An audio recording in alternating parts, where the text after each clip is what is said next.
ঐক্য এবং একে অন্যের প্রতি যে ভয়, বিভিন্ন সমাজে ভয় দেখিয়ে বিভাজন করে রাখা, এই টাইম থেকে আমরা জুলাই গণঅভ্যুত্থানে কিন্তু অনেকটাই উঠতে পেরেছিলাম। কিন্তু তারপরে আমাদের নানা অনাকাঙ্ক্ষিত ঘটনা হয়তো ঘটেছে। আমি সরকারের প্রতি আহ্বান জানাবো যে আমাদের হিন্দু, বৌদ্ধ, খ্রিস্টান সম্প্রদায়ের যে সকল দাবি দেওয়া আছে দীর্ঘদিনের, সেই দাবি দেওয়াগুলো যাতে তারা নিশ্চিত করে।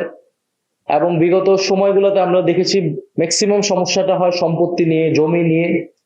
এই সম্পত্তি এবং জমি কেড়ে নেওয়ার জন্য নানান ধরনের সাম্প্রদায়িক দাঙ্গা বিভিন্ন জায়গায় লাগানো হয়, সেটা রাজনৈতিক রূপ দেওয়ার চেষ্টা করা হয়।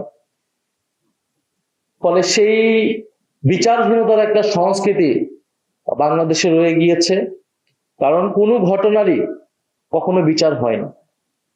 আমরা সেটা বিএনপির আমলেও দেখেছি, আওয়ামী লীগের আমলে তো আরো বেশি বেশি বেশি দেখেছি। সৈয়দ তুষার বললেন যে আওয়ামী লীগের যে ন্যারেটিভ, কিন্তু দেখা গেছে আওয়ামী লীগের আমলেই সবচেয়ে বেশি আগুন লাগানো হয়েছে, সবচেয়ে বেশি জমি দখল হয়েছে, সবচেয়ে বেশি সাম্প্রদায়িক দাঙ্গাগুলো হয়েছে। ফলে কোন ঘটনার যেহেতু বিচার হয় না, ফলে এই ঘটনাগুলো বারবার ঘটতে থাকে। তো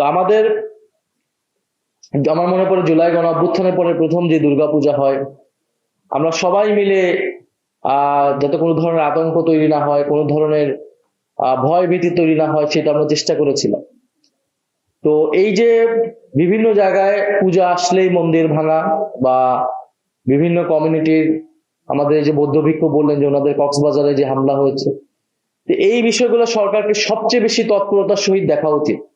যদিও বর্তমান আইন শৃঙ্খলার পরিবেশ সন্তোষজনক নয়, আমরা বিভিন্নভাবে এটা দেখতে পাচ্ছি, কিন্তু সাম্প্রদায়িক বিষয়টাকে আমাদের সর্বাধিক ভাবে গুরুত্ব দিয়ে আমাদের এই আইন শৃঙ্খলা পরিবেশটা নিশ্চিত করা উচিত। এবং যদি এই ধরনের কোনো ঘটনা ঘটে, এই ঘটনার পুঙ্খানুপুঙ্খানু তদন্ত হওয়া উচিত। কারণ আমরা দেখি সোশ্যাল মিডিয়াকে ব্যবহার করে এখন কিন্তু খুব অল্প সময়ে একটা ছোট্ট ঘটনাকে একটা ভিন্ন কনটেক্সট দিয়ে, ভিন্ন রূপ দিয়ে একটা সারা দেশে এক ধরনের পরিবেশ পরিস্থিতি তৈরি করা হয়, এবং এটার জন্য ওত পেতে থাকে বিভিন্ন এজেন্সি এবং বিভিন্ন রাজনৈতিক গোষ্ঠী। এটার ফায়দা নেওয়ার জন্য পরিকল্পিতভাবে সাম্প্রদায়িক বিভাজন এবং সম্প্রীতি বিনষ্ট করার চেষ্টায় আছে।